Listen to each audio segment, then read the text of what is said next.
The man stood on the windowsill, frantically throwing down large amounts of cash. He deliberately caused a commotion among the crowd downstairs. But he did this not because he was crazy. It was to cover for his partners. At this moment, his partners were carrying out a robbery in the building across the street. As everyone's attention focused on Nick, his partners quickly took action. They first arranged the bomb's fuses into a circle. Then they used a steel plate as a base. They drilled a small hole in the center. Then they placed the bomb inside. Finally, they covered it with a mattress. Once everything was ready, it was time for Nick's performance. Hey, look at me! Look at me, Walker! Look at me!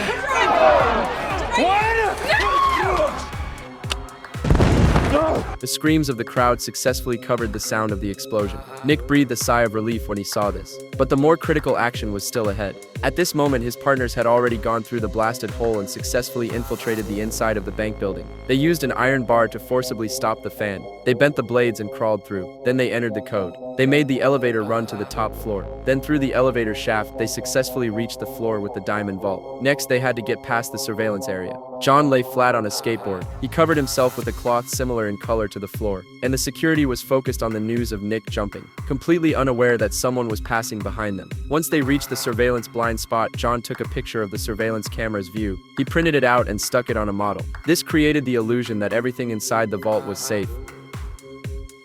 But the two hadn't been happy for long before they ran into a problem. The hallway had been newly fitted with sensors. The two immediately froze on the spot because this was not part of the plan. John had no choice but to ask Nick for help, but the police were right next to him. At that moment, Nick couldn't answer directly at all. He could only let them know by talking with the police. Fortunately, his partners weren't too stupid. They immediately realized it was a heat sensor. They just needed to lower the temperature. So the two successfully reached the vault's entrance.